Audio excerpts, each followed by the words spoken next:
Sea qui est un film de Randall Okita. Lorsqu'une ancienne skieuse aveugle, Sophie, est assise dans un manoir isolé, trois voleurs envahissent le coffre-fort caché. La seule défense de Sophie est le vétéran de l'armée Kelly.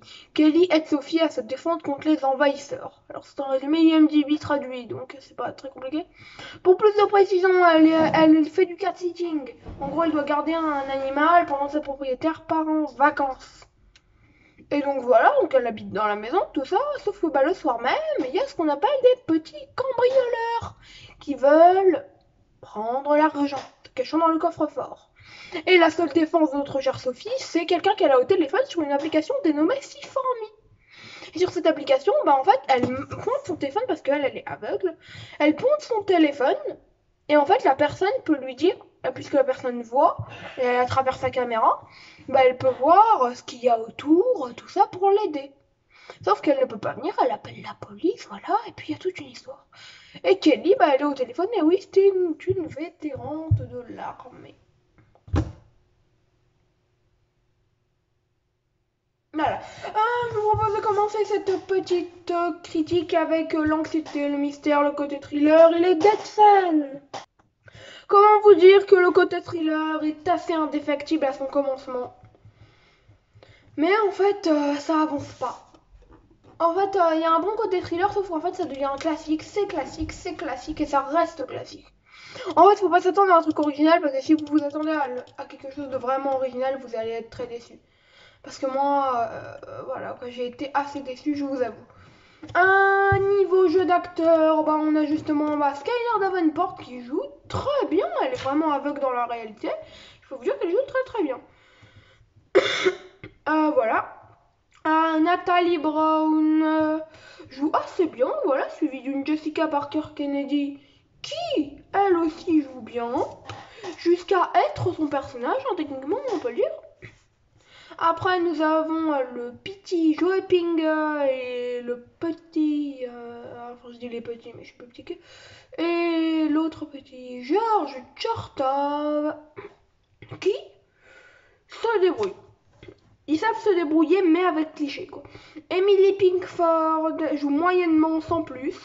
Et on a Kim Coates, Nate Maryland, Nate Maryland Coates, comme on dit, signe un très bon retour parce que oui, il a joué dans Nate Maryland.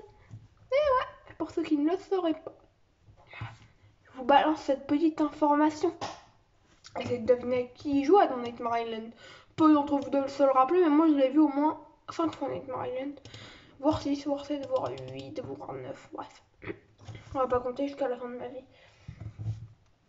L'histoire c'est assez classique comme Home Invasion. Rien de bien original dans l'idée. C'est légèrement divertissant, quoi, mais sans plus.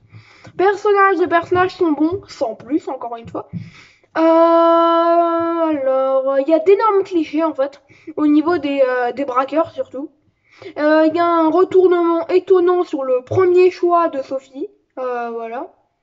Il y a, à propos de sa part, voilà, ceux qui auront vu le film comprendront, ce qui fait évoluer le film, mais en fait de manière beaucoup trop classique. Enfin, ce qui l'a fait évoluer de manière beaucoup trop classique. Effets spéciaux, on a des effets spéciaux, bah, j'oserais dire convaincants.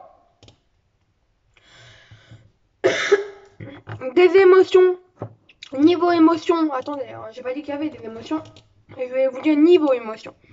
Les émotions, ça essaye d'atteindre le spectateur en fait, mais ça ne réussit que très peu, ça réussit jamais en fait. On a un léger attachement pour Sophie, mais on n'a pas d'émotion envers elle. Je sais pas, c'est dur à expliquer. On est attaché sans ressentir ce qu'elle ressent. La fin est juste classique, attendrissante quoi. Jolie, classique, attendrissante. Je parle de la toute fin, hein, voilà, où tout va bien. Et voilà, c'est un happy ending, un happy end. Enfin, un happy end, pas pour tout le monde. Je n'en dirai pas plus. Étant donné que même dans les personnages principaux, dans les gentils, il y en a un qui s'en sort plutôt bien. Un qui s'en sort mal, même dans ceux qui sont censés être gentils. Une d'ailleurs, je vous laisse voir. Donc, ma note finale sera de 11.5 sur 20. Bon, bah, c'est la fin de cette vidéo. J'oserais dire que si elle vous aura plu, bah, on se retrouve dans une vidéo prochainement. Que c'était Mort Omega. Et que prenez soin de vous. Et moi, je prends soin de moi. Et que vous l'aurez compris.